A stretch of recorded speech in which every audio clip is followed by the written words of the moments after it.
Hello students, I am Ahad Hussain, your chemistry teacher. Hope you are very well. So this is your 8th lecture of electrochemistry for class 12th. So we have understood the entire concept of qualitative analysis of electrolytic cell and quantitative aspects of electrolytic cell. So both have been covered by us. Now we will move to galvanic cell.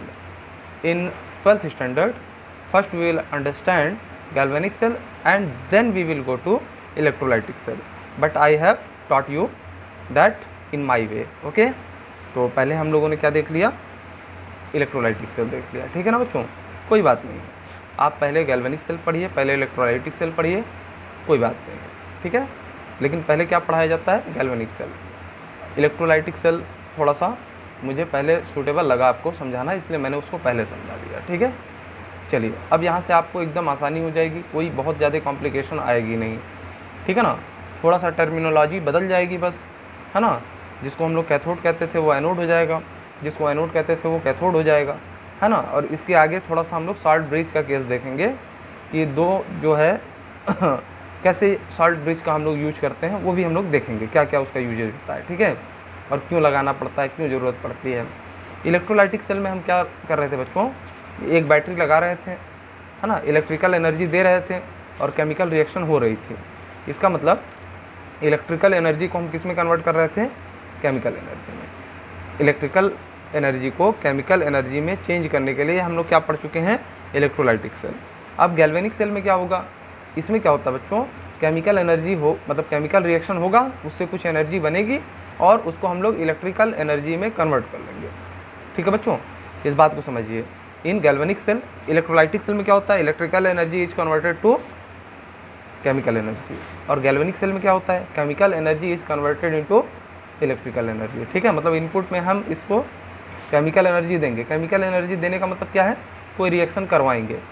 अब reaction करवाएंगे तो या तो exothermic होगा या endothermic होगा, तो जब एक्सोथर्मिक होता है तो मतलब हीट निकलती है।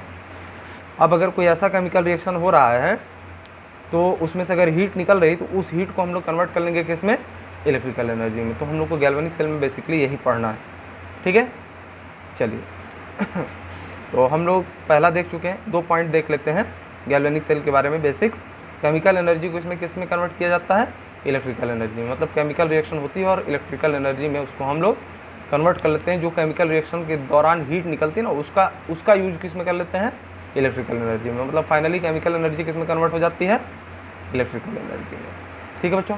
Second, spontaneous redox reaction. हम जानते हैं जहाँ भी कोई भी रिएक्शन हो रही है, अगर एक एलिमेंट का ऑक्सीडेशन होता है तो दूसरे एलिमेंट का रिडक्शन होता है।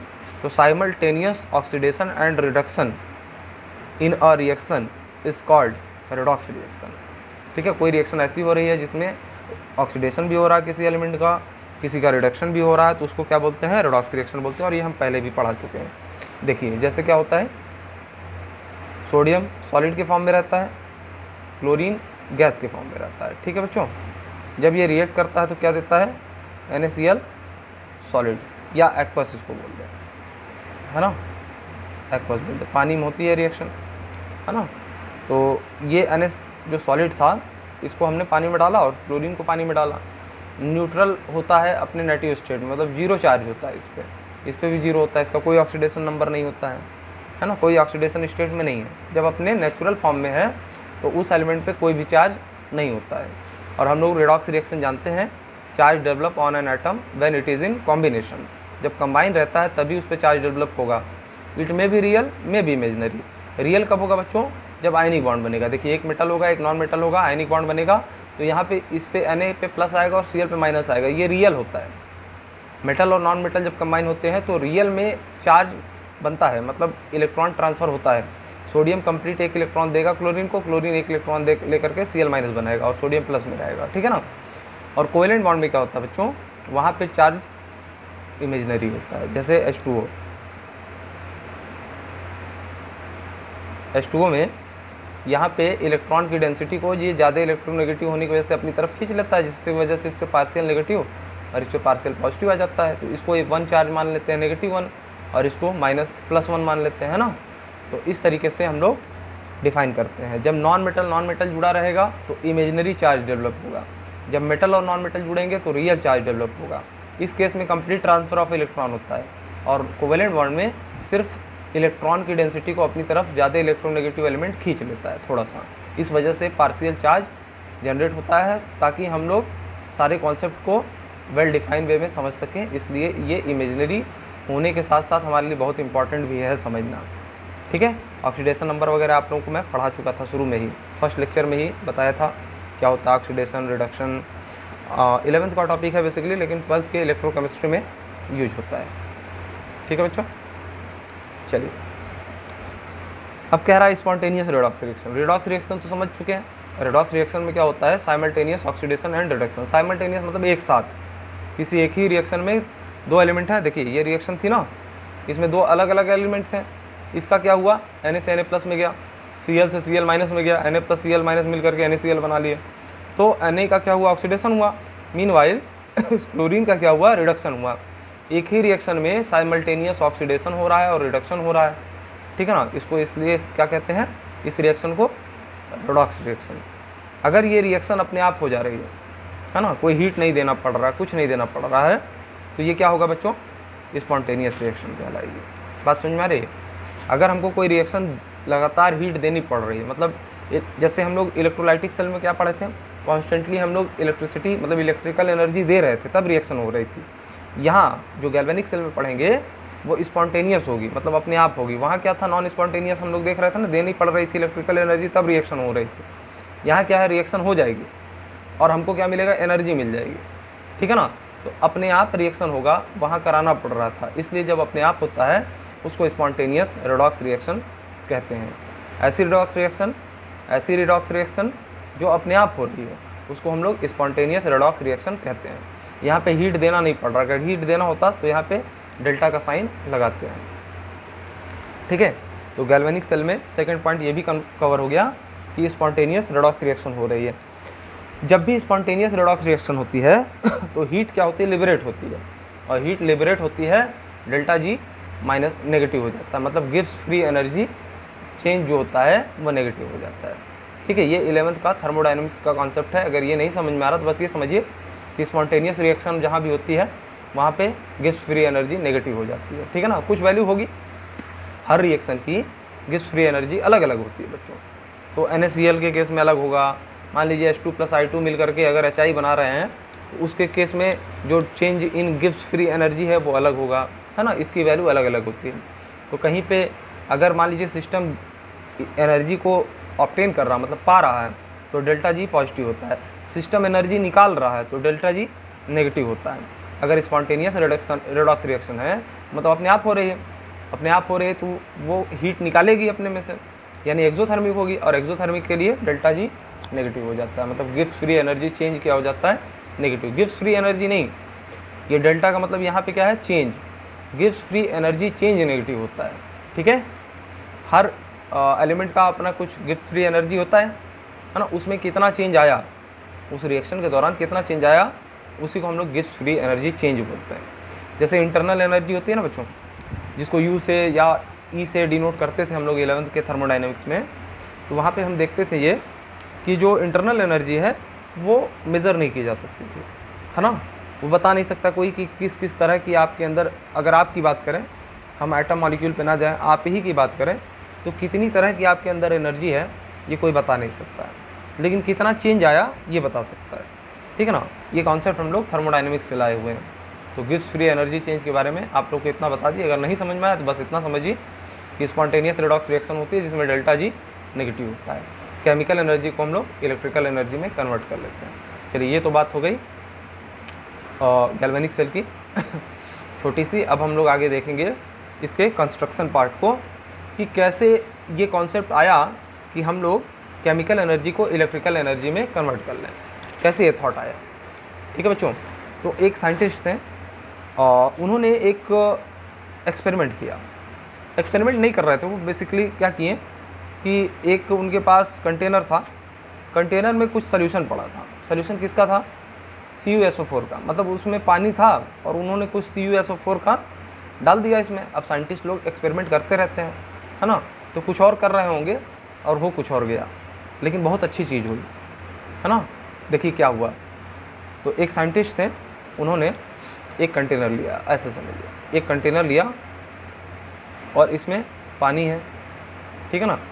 और लैब में आप जानते हैं कि CuSO4.5H2O क्या होता है, ब्लू विट्रियल होता है ना, बहुत अच्छा क्रिस्टल होता है। उसको इसमें CuSO4 को इसमें डाल दिया, पानी में डाल दिया, तो सोल्यूशन कैसा हो गया, पूरा का पूरा ब्लू हो गया। तो यहाँ पे Cu2+ में टूट जाएगा ये, और SO4 2- में टूट जाएगा, है ना। और सोल्यूशन मतलब एक क्रिस्टल तो होंगे नहीं, इसमें थोड़ी भी मात्रा लेंगे तो एक कंपाउंड तो टूटेगा नहीं, बहुत सारे कंपाउंड होंगे।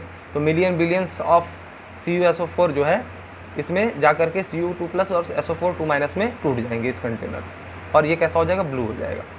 अब उन्होंने कहीं से जिंक की रॉड लाई और इसमें डाल दिया, है ना। इसमें क्या कर दिया बच्चों, जिंक की रॉड ला करके इसमें इस कंटेनर में डाल दिया। अब थोड़ी देर के लिए छोड़ दिए, वो कुछ काम करने चले गए होंगे। अब क्या हुआ बच्चों, थोड़ी देर बाद ये देखते हैं, जब 2 घंटे 3 घंटे बाद ये आए हैं, तो ये क्या देखते हैं कि इनका जो सोल्यूशन था CuSO4 का, वो तो कुछ चेंज उनको दिखा। क्या चेंज दिखा, ये जो जिंक की रॉड थी ना बच्चों, इसमें जिंक की रॉड थी, वो क्या हुई, थोड़ी सी यहाँ से पतली हो गई, है ना। देखिए यहाँ से जिंक की रॉड पतली हो गई। अब क्या हुआ, इसको काटा भी नहीं गया और जिंक की रॉड पतली भी हो गई, तो ऐसा कैसे हो गया बच्चों। तो उसी को समझेंगे इस वाले डायग्राम से। देखिए एक कंटेनर लिया, उसमें CuSO4 का सोल्यूशन डाला था और जिंक की रॉड डाल दी। CuSO4 का सोल्यूशन डालने से सोल्यूशन में पहले से Cu2+ और SO4 2- आयन हैं, ठीक है बच्चों। अच्छा, हो क्या रहा है, यहाँ से जिंक के आयन जो हैं वो मतलब ऐसे समझिए, मान लीजिए CuSO4 था सोल्यूशन में, हमने क्या डाल दिया, जिंक डाल दिया। अब हम इलेक्ट्रोकेमिकल सीरीज में जानते हैं कि जिंक जो होता है वो कॉपर से ऊपर आता है, इसकी जो रिडक्शन पोटेंशियल होती है -0.76 होती है, इसका रिडक्शन पोटेंशियल जो होता है +0.34, मतलब -0.76 का मतलब बच्चों रिडक्शन पोटेंशियल इसका कम है ना, माइनस में है वैल्यू, इसका रिडक्शन पोटेंशियल ज़्यादा है। तो जिसका रिडक्शन पोटेंशियल कम होता है उसका ऑक्सीडेशन पोटेंशियल ज़्यादा होता है, और जिसका ऑक्सीडेशन पोटेंशियल ज़्यादा होता है जिस मेटल का, वो ज़्यादा रिएक्टिव होता है, और कम जिसका ऑक्सीडेशन पोटेंशियल होता है उसको उसके सोल्यूशन में से निकाल के बाहर फेंक देता है। यानी जिंक यहाँ पे SO4 के साथ जुड़ जाएगा, ZnSO4 बना लेगा और कॉपर को अलग कर देगा। यानी कॉपर 2+ था यहाँ पे CuSO4 के साथ, और Zn पे 2 मतलब न्यूट्रल था। अब जिंक ने अपने 2 इलेक्ट्रॉन कॉपर को दे करके कॉपर को अलग कर दिया, और Zn2+ प्लस SO4 2- मिल करके ZnSO4 बना लिया। ये रिएक्शन हुई यहाँ पे। अब रिएक्शन होने का परिणाम क्या हुआ, देखो बच्चों, जिंक के जो एटम थे वो इससे निकल के यहाँ जाने लगे, ठीक है ना। जिंक के जो एटम थे वो यहाँ निकल के जाने लगे, और Zn2+ और 2 इलेक्ट्रॉन सोल्यूशन में छोड़े। अब Zn2+ और 2 इलेक्ट्रॉन बेसिकली वो कहाँ छोड़ा होगा, इस रॉड पे छोड़ा होगा, ठीक है ना बच्चों। मतलब Zn2+ की फॉर्म में यहाँ सोल्यूशन में निकल गया जिंक, है ना, और 2 इलेक्ट्रॉन इस पे छोड़ दिया, और सोल्यूशन में Cu2+ भी है। अब Cu2+ क्या करेगा, उसी इलेक्ट्रॉन को लेने पहुँचेगा और इस रॉड के साथ चिपक जाएगा। बात समझ में आ रही है। यानी कि जिंक के आयन निकलते इतने ज़्यादा निकल गए कि यहाँ से रॉड क्या हो गई, पतली हो गई। ध्यान से इस कॉन्सेप्ट को समझिएगा बच्चों, ठीक है। जिंक के आयन इसमें से निकल रहे हैं, 2 इलेक्ट्रॉन रॉड पर छोड़ करके, और वही 2 इलेक्ट्रॉन जो CuSO4 का Cu2+ आयन था, वो CuSO4 से अलग होने के बाद Cu2+ जो आयन है वो जिंक की रॉड पे जाएगा 2 इलेक्ट्रॉन लेने, जो जिंक ने छोड़ा है, उसी 2 इलेक्ट्रॉन को ले करके वो रॉड के साथ चिपक जाएगा, ठीक है ना बच्चों। तो थोड़ी देर बाद क्या हुआ, इतने ज़्यादा जिंक के आयन यहाँ से निकल गए कि रॉड ही पतली हो गई, और नीचे कुछ यहाँ पे ऐसा कुछ दिखा, ऑब्जर्व हुआ कि जो कॉपर का मेटल है वो डिपॉजिट हो गया, ठीक है ना बच्चों। ये बात सही समझ में आई। अच्छा, इसको आप लोग 2 कंटेनर मत समझिए, अलग अलग नहीं है बच्चों, ये एक ही कंटेनर है। इसमें जब रिएक्शन होने से पहले थोड़े मतलब जब स्टार्टिंग में हमने सेटअप लगाया उस समय की कंडीशन है, ये थोड़े देर बाद की कंडीशन है ना। ये एक ही कंटेनर में है, मतलब 2 अलग अलग कंटेनर नहीं है यहाँ पे। बात समझ में रहे होंगे आप लोग कि हमने जिंक डाला, थोड़ी देर बाद देखें कि इसकी कंडीशन जो है ऐसी हो गई, ठीक है। चलिए अब हम लोग आगे देखते हैं। अच्छा, इसका कलर क्या था? जो यहाँ पे डिपॉजिट हुआ मेटल जिंक की रॉड पे, जो जिंक की रॉड पतली हो गई, उस पर जो मेटल डिपॉजिट हुआ वो कौन सा मेटल था? कॉपर मेटल था। और उसका कलर क्या होता है? Reddish brown. ये पीपीटी यहाँ पे कलेक्ट हुआ। पीपीटी मतलब प्रेसिपिटेट। प्रेसिपिटेट मतलब क्या होता है बच्चों? जो सोल्यूशन में सॉल्युबल नहीं होता है, इनसॉल्युबल पार्ट होता है ना, वो सोल्यूशन में मतलब घुल नहीं जाता, वो दिखता है। तो यहाँ पे एक पीपीटी बैठा जो कि हमको दिख रहा था, ये पूरे इस पे बैठ जाएगा, पूरे मेटल पे ही बैठ जाएगा, है ना। ठीक है बच्चों, तो ये क्या है? ये कॉपर का मेटल है जो कि Cu2+ आयन था, 2 इलेक्ट्रॉन लेने के चक्कर में गया और बेचारा यहीं पे चिपक गया। ठीक है, डिपॉजिट हो गया। चिपक गया का मतलब डिपॉजिट हो गया। ठीक है, चलिए रेडिश ब्राउन पीपीटी किसका था? कॉपर मेटल का। CuSO4 का एक्वस सोल्यूशन लिए थे। ठीक है, CuSO4 का हमने रिएक्शन भी दिखाया। जैसे जिंक डालेंगे Cu को जिंक डिस्प्लेस कर देता है और SO4 2- के साथ जुड़ जाता है तो ZnSO4 बना लेता है। इसका मतलब जब ये रिएक्शन हो गई तो इस सोल्यूशन में अब कौन से कंपाउंड पड़े हैं? ZnSO4, यानी कि जिंक 2+ और SO4 2- इस सोल्यूशन में पूरी तरीके से पड़े हैं और कॉपर के आयन निकल के इस वाली रॉड पे चिपक गए, यानी डिपॉजिट हो गए। अब देखिए, इससे इस साइंटिस्ट ने ऑब्जर्व क्या किया। उन्होंने जब ये देखा ऐसा कुछ हो रहा है तो वो भी चौंक गए कि भाई हमने रॉड इतनी मोटी ली थी और ये तो पतली हो गई, क्या हुआ? आखिर कोई काट तो नहीं दिया? नहीं, काटा नहीं। उन्होंने ऑब्जर्व किया और क्या कहा कि वेट जो जिंक का है वो डिक्रीज़ हो गया। अब भाई जब मेटल लिए थे यहाँ से इतना पार्ट निकल जाएगा तो वेट कम नहीं हो जाएगा इसका? ठीक है, पहला ऑब्जर्वेशन है उनका। सेकंड ऑब्जर्वेशन क्या था कि blue colour of solution disappear. इसका मतलब जो CuSO4 हमने इसमें लिया था पानी में, तो CuSO4 जो होता है ब्लू विट्रियोल, पानी में जाने के बाद CuSO4.5H2O बना लेता है वो। तो CuSO4 इसके अंदर था, उसकी वजह से इस सोल्यूशन का कलर कैसा था? जिंक को भूल जाइए, रॉड को भूल जाइए, इस सोल्यूशन का कलर कैसा था? ब्लू। ठीक है, जैसे जिंक रॉड डालें थोड़ी देर बाद क्या हुआ? इस कंडीशन में पहुंचा। इस कंडीशन में पहुंचने के बाद यहाँ पे जो ब्लू कलर था वो गायब हो गया। यहाँ पे जब इस कंडीशन में था तो ब्लू कलर था इस सोल्यूशन का। जैसे ही इस कंडीशन में पहुंचा हमारा सिस्टम, ब्लू कलर क्या हुआ? डिसअपीयर हो गया, गायब हो गया या फेड पड़ गया, हल्का धुंधला पड़ गया। ठीक है ना, अब ब्लू अच्छे से नहीं दिख रहा। अच्छा, रेडिश ब्राउन पीपीटी ऑब्टेन्ड हुआ। उन्होंने तीसरा ऑब्जर्वेशन क्या किया कि जिंक रॉड तो पतली हो गई, सोल्यूशन का कलर गायब हो गया ब्लू कलर, और यहाँ पे कुछ रेडिश ब्राउन कलर का कुछ पीपीटी मिल रहा है ना, कुछ मटेरियल मिल रहा है यहाँ पे। और चौथा ऑब्जर्वेशन क्या किया उन्होंने? यहाँ अपनी फिंगर डिप की और यहाँ फिंगर डिप की। यहाँ का टेम्परेचर शुरू में कम था, जब रिएक्शन हो गई थोड़ी देर बाद आके वो डिप कर रहे हैं तो यहाँ का टेम्परेचर ज़्यादा हो गया, या उन्होंने थर्मामीटर लगाया होगा, है ना। ऐसे सोचिए, जिस समय ये चीज़ हो रही थी उस समय थर्मामीटर का हुआ था आविष्कार, नहीं हुआ था तो कैसे ऑब्जर्व करते हैं? अगर हुआ था तो उन्होंने थर्मामीटर यहाँ लगाया होगा, पहले टेम्परेचर देखा होगा और रिएक्शन होने के बाद टेम्परेचर देखा होगा। तो फाइनली जिस भी तरह से वो किए वो मेरा कंसर्न नहीं है। मेरा कंसर्न क्या है कि टेम्परेचर इसका बढ़ गया जैसे ही ये रिएक्शन हुई और हमारा सिस्टम इस कंडीशन से इस कंडीशन में आया, इसका टेम्परेचर बढ़ गया। अब क्या क्या हुआ बच्चों, एक बार और देख लो। जिंक की रॉड का वेट घट गया, ठीक है ना। दूसरा, जो ब्लू कलर यहाँ पे था वो गायब हो गया।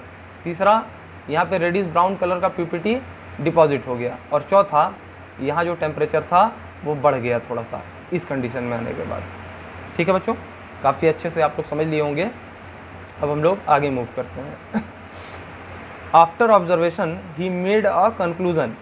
अब उन्होंने ये ऑब्जर्व करने के बाद क्या कंक्लूड करके दिखाया? उन्होंने बताया कि जो जिंक की रॉड है ना, उसमें से जिंक की आयन निकल के सोल्यूशन में जा रहा है। तो उन्होंने इसको इक्वेशन में ऐसे लिखा कि जिंक से Zn2+ बन रहा है सोल्यूशन में और 2 इलेक्ट्रॉन वो छोड़ दे रहा है ना। इसका मतलब क्या हुआ? 2 इलेक्ट्रॉन वो छोड़ दे रहा है, निकाल दे रहा है अपने में से। इसको बोलते हैं हाफ ऑक्सीडेशन रिएक्शन। जिंक 0 पे था, यहाँ +2 में चला जा रहा है। इसका मतलब क्या है बच्चों? इसका ऑक्सीडेशन हो गया है जिंक का। जिंक का मेटल है ना, मेटल का ऑक्सीडेशन हो गया यहाँ पे जिंक मेटल का, क्योंकि ये कॉपर से ज़्यादा रिएक्टिव है इलेक्ट्रोकेमिकल सीरीज में। तो इन दोनों में अगर कंपेयर किया जाए तो किसका ऑक्सीडेशन होना चाहिए? जिंक का। तो हो रहा है जिंक का ऑक्सीडेशन। देखो, जिंक 2+ के फॉर्म में निकल रहा है। जिंक यहाँ पे जिंक था Zn के फॉर्म में, और यहाँ जब निकला तो Zn2+ के फॉर्म में निकला और 2 इलेक्ट्रॉन यहाँ छोड़ दिया। तो वही दिखा रहा है, जिंक निकला Zn2+ के फॉर्म में और 2 इलेक्ट्रॉन यहाँ पे रॉड पे ही छोड़ दिया। इसको क्या बोलेंगे बेटा, हाफ ऑक्सीडेशन रिएक्शन, मतलब ऑक्सीडेशन हाफ है ये, अभी रिएक्शन पूरी नहीं हुई है। ठीक है, अगर किसी का ऑक्सीडेशन हो रहा है तो किसी का रिडक्शन भी होगा, यही तो रेडॉक्स रिएक्शन होता है, तो कंप्लीट रिएक्शन उसी को बोलते हैं ना। तो जिंक का ऑक्सीडेशन हो रहा है, लेकिन इसको क्या बोलेंगे, हाफ रिएक्शन है, आधी है। अच्छा, तो आधी कौन है, कॉपर 2+ जो था, जो सोल्यूशन में पड़ा था कॉपर 2+ ना CuSO4 के साथ, तो वो Cu2+ और SO4 2- में टूट गया। अब वो Cu2+ जो है वो 2 इलेक्ट्रॉन यहाँ लेने जा रहा है। देखो Cu2+ जो है 2 इलेक्ट्रॉन ले करके क्या बनाएगा, कॉपर बनाएगा। यहाँ कॉपर मेटल जो है डिपॉजिट हो गया कि नहीं हो गया, रेडिश ब्राउन कलर का जो PPT है वो कॉपर ही तो है। मतलब जिंक ने जो 2 इलेक्ट्रॉन यहाँ छोड़े थे, वही 2 इलेक्ट्रॉन कॉपर ले करके क्या बना लेगा, डिपॉजिट बना लेगा, ऐसा। ठीक है ना, कॉपर मेटल, इसको क्या बोलेंगे बच्चों, हाफ रिडक्शन रिएक्शन। ठीक है, तो यहाँ पे सिर्फ क्या हो रहा है बच्चों, कॉपर 2+ में है, 2 इलेक्ट्रॉन ले रहा है, और गेन ऑफ इलेक्ट्रॉन रिडक्शन होता है, रिमूवल ऑफ इलेक्ट्रॉन क्या होता है, ऑक्सीडेशन होता है। तो यहाँ रिमूव हो रहा है ना जिंक में से, और कॉपर में गेन हो रहा है, कॉपर 2+ जो है ले रहा है 2 इलेक्ट्रॉन, तो इसको क्या बोलेंगे बच्चों, हाफ रिडक्शन रिएक्शन। अब देखो, एक पार्ट में इसका ऑक्सीडेशन हुआ और दूसरी जगह साथ ही साथ एक साथ इसका कॉपर 2+ का रिडक्शन हुआ, मतलब ऑक्सीडेशन भी हो रहा है, रिडक्शन भी हो रहा है। इसको रेडॉक्स रिएक्शन बोलते हैं ना बच्चों। एक ही रिएक्शन में अगर हम कोई रिएक्शन करा रहे हैं तो ऑक्सीडेशन भी हो रिडक्शन भी हो, तो उसको क्या बोलते हैं, रेडॉक्स रिएक्शन। लेकिन हाफ रिएक्शन में नहीं, इसको हमको फुल रिएक्शन लिखनी पड़ेगी। तो अब देखो बच्चों, राइट हैंड साइड और लेफ्ट हैंड साइड अगर इलेक्ट्रॉन बराबर होते हैं तो ऐड करते समय वो कैंसिल हो जाते हैं। ठीक है, ऐड करते समय कैंसिल हो जाते हैं, हम जानते हैं। तो ये कैंसिल हो गया, ये कैंसिल हो गया, 2 इलेक्ट्रॉन चले गए। अगर मान लो यहाँ 3 होता, यहाँ 2 होता, तो ऊपर 2 से मल्टीप्लाई कर देते हैं पूरी इक्वेशन को, और नीचे 3 से मल्टीप्लाई कर देते हैं। लेकिन इलेक्ट्रॉन को हमको कैंसिल करना ही पड़ता। किसी भी रिएक्शन में हमको इलेक्ट्रॉन पार्टिसिपेट करते नहीं दिखने चाहिए, है ना। किसी भी हाफ रिएक्शन में हम लोग इलेक्ट्रॉन को पार्टिसिपेट करते नहीं दिखा सकते, इसलिए कुछ भी होगा हम लोग इलेक्ट्रॉन को लास्ट में कैंसिल करेंगे, और यही कैंसिल होने वाला इलेक्ट्रॉन एन फैक्टर कहलाता है। आज से आप लोग जान लीजिए, है ना। जब 2 हाफ रिएक्शन को ऐड करते हैं, उस दौरान जितने जो इलेक्ट्रॉन कैंसिल हो रहे हैं उसी को उस रिएक्शन में एन फैक्टर बोला जाता है उसको। ठीक है बच्चों, ये होता है रियल एन फैक्टर। अभी तक हमने आपको बहुत सिंपल चीज़ बताई थी कि एसिड जितना H+ दे दे, बेस जितना OH- दे दे, साल्ट पे जितना पॉजिटिव चार्ज या नेगेटिव चार्ज हो वो उसका एन फैक्टर होता है। लेकिन एन फैक्टर एक्चुअल में बच्चों ये होता है, जितने इलेक्ट्रॉन कैंसिल हो जाते हैं जब हम लोग रिएक्शन को 2 हाफ रिएक्शन को ऐड करते हैं, उसी को उसका एन फैक्टर बोलते हैं। आज आप लोग को रियल फीलिंग आ गई होगी कि एन फैक्टर क्या होता है। चलिए, अब जैसे ही ऐड किए इलेक्ट्रॉन कैंसिल हो गया, तो लेफ्ट हैंड साइड क्या बचा, जिंक बचा, और क्या बचा, Cu2+ आयन बचा। ठीक है ना बच्चों। ठीक है, राइट साइड क्या बचेगा, Zn2+ बचेगा और Cu मिलेगा हमको। अच्छा ठीक है, ये हुआ। यहाँ पे जब रिएक्शन हुई तो जिंक था, जिंक का मेटल, और Cu2+ आयन थे, और जब रिएक्शन हो गई तो क्या बचा, मतलब ये जिंक था और Cu2+ आयन था इसमें। जब रिएक्शन हो गई तो Zn2+ यहाँ बन गया ना इस सोल्यूशन में, और कॉपर यहाँ पे डिपॉजिट हो गया। ठीक है बच्चों, ये रिएक्शन पूरी की पूरी चीज़ इस फिनोमेनन को समझा रहा है, बस समझने वाला चाहिए बच्चों। आप लोग थोड़ा सा दिमाग लगाइए, समझ में आ जाएगा। ठीक है ना। जिंक और Cu2+ हैं, तो जिंक ने क्या किया, Zn2+ के फॉर्म में निकला, और Cu2+ क्या किया, 2 इलेक्ट्रॉन लेकर के यहाँ डिपॉजिट हो गया। ठीक है बच्चों, और साथ ही साथ जो यहाँ से यहाँ तक का टेम्परेचर बढ़ा रिएक्शन होने के बाद, इसका मतलब हीट लिबरेट हुई, एक्सोथर्मिक रिएक्शन है, यानी एनर्जी निकली। इसका मतलब जब एनर्जी निकलती है यानी एक्सोथर्मिक रिएक्शन होती है, तो एनर्जी को किधर ऐड करते हैं, प्रोडक्ट साइड में। मतलब जब ये वाली कंडीशन बनी ना बच्चों, Zn2+ के फॉर्म में आ गया आयन में, है ना, सोल्यूशन में, और कॉपर का मेटल डिपॉजिट हो गया, तो साथ ही साथ यहाँ पे हीट भी मिली, उसी को दिखा रहा है। ठीक है ना। अगर यहाँ एनर्जी लिखा होता मतलब यहाँ पे हीट ज़्यादा थी और यहाँ पे जाने पे कम हो गई। प्रोडक्ट साइड लिखने का मतलब जब रिएक्शन हो गई तो यहाँ पे हीट बढ़ गया, मतलब टेम्परेचर बढ़ गया, और हीट को हम लोग एनर्जी बोल सकते हैं। ठीक है, थर्मोडायनेमिक्स में ये हम लोग सीखते हैं। अच्छा, if we control this reaction in indirect way. अब इससे फ़ायदा क्या हुआ बच्चों, इससे फ़ायदा क्या हुआ वही हम लोग को देखना है, वही मेन पार्ट है। अभी तक जितना भी बताए हैं एक बार आप लोग उसको ध्यान से पढ़ लीजिए, है ना, ध्यान से सोच लीजिए क्या चल रहा है। सारी चीज़ें हमने बता दी है। ठीक है। अच्छा, if we control this reaction in indirect way, we may use this energy as electrical energy. क्या कह रहा है, जो ये रिएक्शन हो रही है और इस रिएक्शन के दौरान जो हीट बढ़ जा रही है, तो ये एक केमिकल एनर्जी है ना। दो केमिकल का रिएक्शन हो रहा है, जैसे Zn2 प्लस USO4 के साथ रिएक्ट कर मतलब कंबाइन हो जा रहा है, और कॉपर जो है 2 इलेक्ट्रॉन पा जा रहा है। तो इस रिएक्शन के दौरान क्या हो रहा है बच्चों, हीट जो निकल रही है, मतलब यहाँ पे टेम्परेचर जो बढ़ रहा है, उस टेम्परेचर का यूज, उस हीट का यूज हम लोग अगर कंट्रोल कर लें, मतलब अपने तरीके से करें, तो उसको इलेक्ट्रिकल एनर्जी में बदल लेंगे। यही तो इस जो है गैल्वेनिक सेल का काम है। अभी हम लोग गैल्वेनिक सेल नहीं पढ़ रहे हैं बच्चों, अभी हम लोग सिंपली समझ रहे हैं। इसके बाद कॉन्सेप्ट आपको गैल्वेनिक सेल का समझ में आएगा, है ना। इसलिए बेसिक समझना बहुत ज़रूरी होता है, ठीक है। तो अगर इस वाली हीट को हम कंट्रोल कर लें, अपने बस में कर लें, या कुछ ऐसा लगा दें कि वो हीट का हम यूज कर लें, तो हम उसको क्या कर लेंगे, इलेक्ट्रिकल एनर्जी में बदल लेंगे। अब आप नहीं बदलेंगे, साइंटिस्ट लोगों का काम है, करने दीजिए उनको। आप भी साइंटिस्ट बन जाइएगा तो बदलिएगा। अब हम लोग आ जाते हैं रियल में, देखते हैं क्या होता है गैल्वेनिक सेल, ठीक है। देखो बच्चों, इलेक्ट्रोलाइटिक सेल में आपको याद होगा कि जो हमारा एनोड था वो पॉजिटिव चार्ज होता था, और जो कैथोड था वो नेगेटिव चार्ज होता था, और एनोड पे ऑक्सीडेशन होता था और कैथोड पे रिडक्शन होता था। उसमें क्या होता था बच्चों, अगर एनोड पॉजिटिव चार्ज है तो यहाँ से नेगेटिव वाला आयन जाता था पॉजिटिव चार्ज पे और न्यूट्रलाइज हो जाता था, और अगर कैथोड वहाँ नेगेटिव था तो पॉजिटिव वाला नेगेटिव पे जाता था और न्यूट्रलाइज हो जाता था, है ना। NaCl का केस लेंगे तो Na+ कहाँ जाएगा, इलेक्ट्रोलाइटिक सेल में Na+ जाएगा आपका कैथोड पर, क्योंकि कैथोड नेगेटिव होता था वहाँ पे, और Cl- कहाँ जाएगा बच्चों, एनोड पर, क्योंकि एनोड इलेक्ट्रोलाइटिक केस में एनोड क्या होता था, पॉजिटिव, तो Cl- कहाँ जाएगा, पॉजिटिव वाले प्लेट पे। लेकिन जब हम लोग गैल्वेनिक सेल पढ़ते हैं बच्चों, तो टर्मिनोलॉजी बदल जाती है, और यहाँ पे एनोड पॉजिटिव नहीं होता है, एनोड नेगेटिव होता है। नेगेटिव प्लेट को, नेगेटिव इलेक्ट्रोड को हम लोग एनोड कहते हैं गैल्वेनिक सेल में, और पॉजिटिव जो इलेक्ट्रोड होता है हमारा, उसको कैथोड कहा जाता है गैल्वेनिक सेल में। मतलब उल्टा हो गया, जो वहाँ पे कैथोड का काम कर रहा था वो एनोड हो गया यहाँ पे, और जो एनोड का वहाँ काम कर रहा था वो कैथोड हो गया। पॉजिटिव वाला यहाँ पे कैथोड है, वहाँ एनोड था, और नेगेटिव वाला यहाँ पे एनोड है, वहाँ क्या था बच्चों, कैथोड था। इतना समझ गए। तो अब आप लोग गैल्वेनिक सेल पे मूव करिए और समझिए क्या है कंस्ट्रक्शन इसका, क्योंकि कंस्ट्रक्शन से ही क्वेश्चन 12th में ज़्यादा पूछेगा बच्चों, है ना। कंस्ट्रक्शन को सही समझिए। देखिए, जब अभी तक ये वाली रिएक्शन हमने देखी थी कि जिंक जो है इस तरीके से जिंक रॉड के साथ हो रहा है, तो ये सिंगल कंटेनर था, एक ही कंटेनर में हो रहा है ना, इसको दो जगह बना के दिखाया गया। हम अगर ये समझिए कि पेपर पे नहीं होता, वीडियो चलता, तो मतलब एक ही रिएक्शन, एक कंटेनर है, उसमें थोड़ी देर बाद देखते हैं कि ये पतला होते जा रहा है ना। लेकिन उसको हम लोग वीडियो तो चला नहीं रहे हैं, हम लोग को इमेज देखना है ना, इसलिए ये दूसरा वाला बनाया। मतलब अगर ये ए कंटेनर है तो ये भी ए कंटेनर है, मतलब वही वाला कंटेनर है, बदला नहीं। लेकिन इसमें क्या करेंगे बच्चों, हम लोग दो कंटेनर लेंगे, एक ए है तो दूसरा क्या है बच्चों, बी है।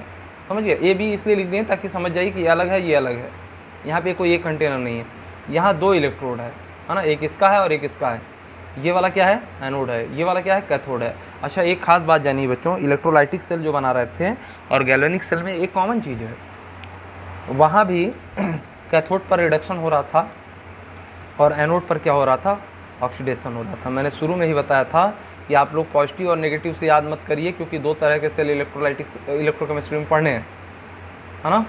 पॉजिटिव नेगेटिव से याद नहीं किया जाता है इसको कैसे याद किया जाता है, जहाँ ऑक्सीडेशन हो वो मेरा एनोड, जहाँ रिडक्शन हो वो मेरा कैथोड। बात समझ में आई। अब यहाँ पे क्या है बच्चों, अगर ये एनोड है तो यहाँ ऑक्सीडेशन कैसे होगा, ये तो नेगेटिव है। तो बच्चों ये इलेक्ट्रोड का ही जो है एटम निकल के, जैसे यहाँ जिंक का अगर हम रॉड लेंगे तो Zn2+ के फॉर्म में निकलेगा और यहाँ दो इलेक्ट्रॉन छोड़ देगा, इसका मतलब ये रॉड नेगेटिवली चार्ज हो जाएगी, होगा तो ऑक्सीडेशन ही। अब इलेक्ट्रोलाइटिक सेल में क्या हो रहा था, सोल्यूशन में से आयन जा रहे थे इलेक्ट्रोड पे, और गैल्वेनिक सेल में क्या हो रहा है बच्चों, रॉड से आयन निकल के कहाँ आ रहे हैं, सोल्यूशन में आ रहे हैं बच्चों, है ना। अब यहाँ से निकलेगा Zn2+ के फॉर्म में, तो जिंक से Zn2+ में जाएगा तो उसका ऑक्सीडेशन ही तो हुआ। तो एनोड पर हमेशा क्या होता है बच्चों, ऑक्सीडेशन होता है।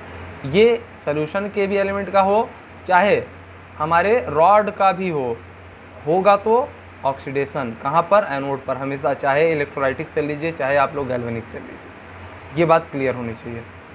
कैथोड पर क्या हो रहा था वहाँ बच्चों, वहाँ पे Na+ जा रहा था और एक इलेक्ट्रॉन लेकर के कैथोड पर रिड्यूस हो जा रहा था, मतलब प्लस से जीरो पे चला जा रहा था, रिडक्शन हो जा रहा था।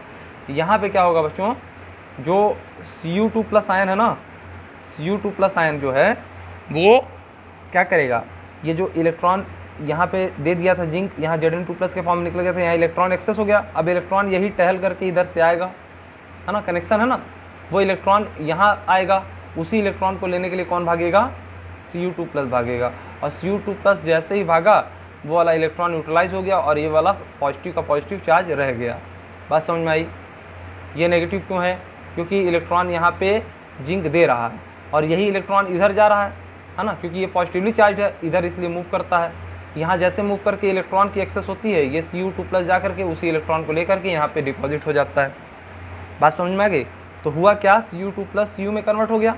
इसका मतलब क्या है, ये कैथोड है, रिडक्शन हो रहा है ना Cu2+ का, जहाँ रिडक्शन होता है वो क्या होता है, कैथोड होता है। उस केस में समझना आसान था, उस केस में इसलिए समझना आसान था कि हम लोग कंस्ट्रक्शन कर रहे थे इलेक्ट्रोलाइटिक सेल का, सोल्यूशन डाल रहे थे, एक इधर क्या ले रहे थे, एनोड ले रहे थे, इधर कैथोड किधर भी लीजिए, ये हमारा क्या रह रहा था, पॉजिटिव चार्ज रह रहा था एनोड और नेगेटिव चार्ज हमारा कैथोड रह रहा था।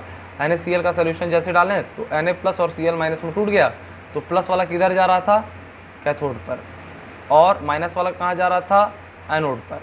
यहाँ सोल्यूशन के आयन जा रहे हैं ना, और इस केस में क्या हो रहा है कि रॉड का ही आयन निकल के सोल्यूशन में आ जा रहा है, तो यहाँ पे एक तरीके से हो गया ऑक्सीडेशन और रिडक्शन, जो Cu2+ यहाँ पे जा कर के 2 इलेक्ट्रॉन ले रहा है, तो ये क्या है बच्चों, कैथोड है। लेकिन इस केस में पॉजिटिव चार्ज है, यहाँ पे क्या है, नेगेटिव चार्ज है।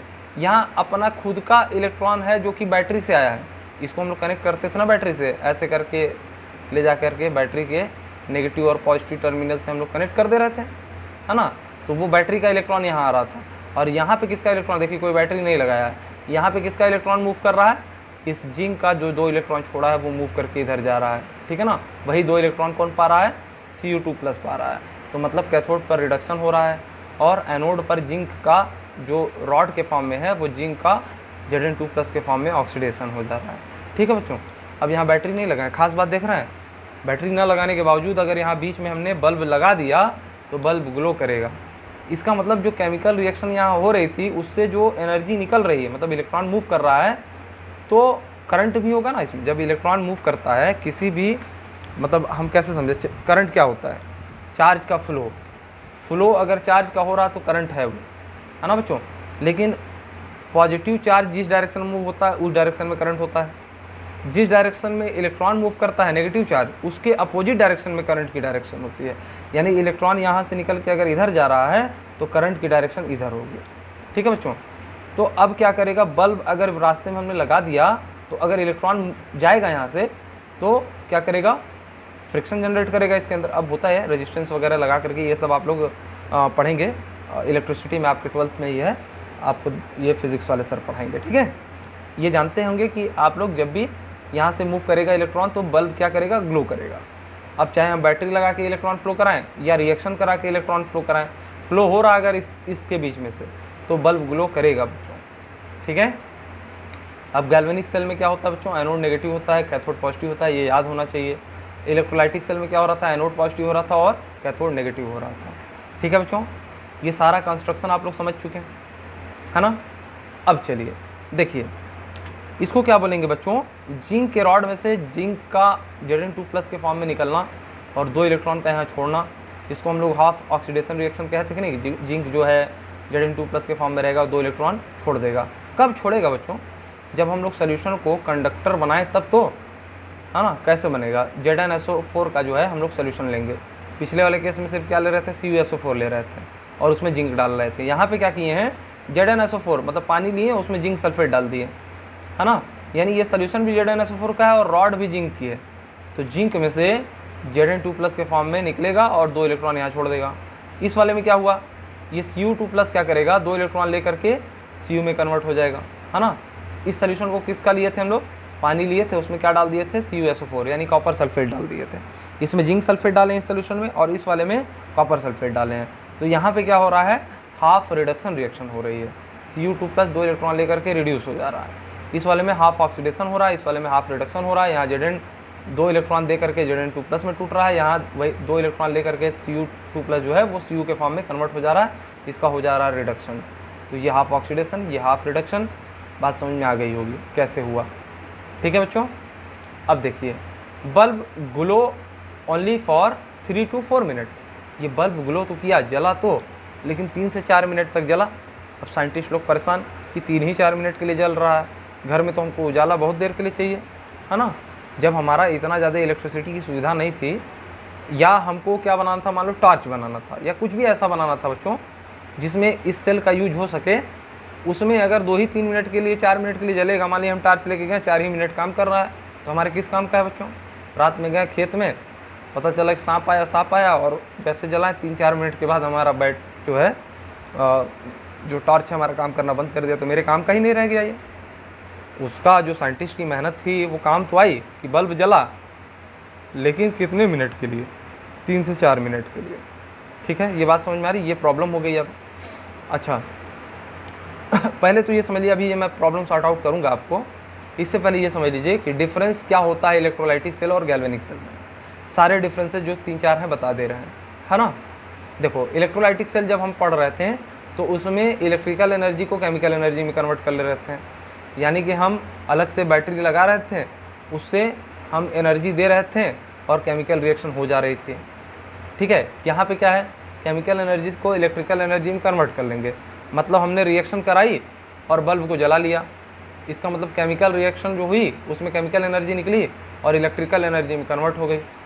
विजुअलाइज करिए बच्चों, बहुत ही सिंपल वे में समझा रहा हूँ।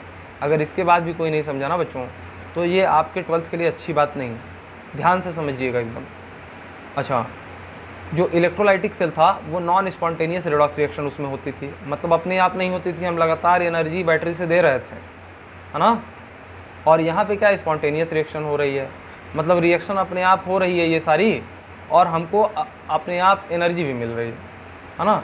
तो जब भी अपने आप रिएक्शन होती है तो उसको स्पॉन्टेनियस कहते हैं। जब एनर्जी दे के कर लगातार कॉन्स्टेंटली एनर्जी दिए जा रहा है तो उसको क्या कहते हैं, नॉन स्पॉन्टेनियस रिएक्शन। अब ये मत सोचिएगा बच्चों किसी रिएक्शन को, जैसे हमने लकड़ी को थोड़ा सा जला दिया, इग्निशन टेम्परेचर दे दिया और अब वो जलता चला जा रहा है तो वो नॉन स्पॉन्टेनियस हो जाएगा। नहीं बच्चों, इग्निशन टेम्परेचर अलग चीज़ होती है। यहाँ पे जो इलेक्ट्रोलाइटिक सेल था वहाँ पे लगातार हमको बैटरी से एनर्जी देनी पड़ रही थी, यानी इलेक्ट्रॉन का फ्लो कराना ही पड़ रहा था, पोटेंशियल डिफरेंस जनरेट करके इलेक्ट्रॉन फ्लो कराना ही पड़ रहा था, तभी वो रिएक्शन हो रही थी। जितना देर रिएक्शन करा रहे थे, हम लोग फैराडे का लॉ पढ़े थे ना, जितना ज़्यादा टाइम के लिए हम लोग करंट को फ्लो करा रहे थे उतना ही ज़्यादा हमको कैथोड एंड एनोड प्रोडक्ट मिल रहा था, याद होगा आपको, है ना। नॉन स्पॉन्टेनियस थी, मतलब जैसे ही बैटरी बंद कर देंगे, कनेक्शन बंद करेंगे, वहाँ रिएक्शन रुक जाएगी। लेकिन यहाँ क्या है बच्चों, यहाँ केमिकल जब तक यहाँ प्रेजेंट है रिएक्शन होती रहेगी।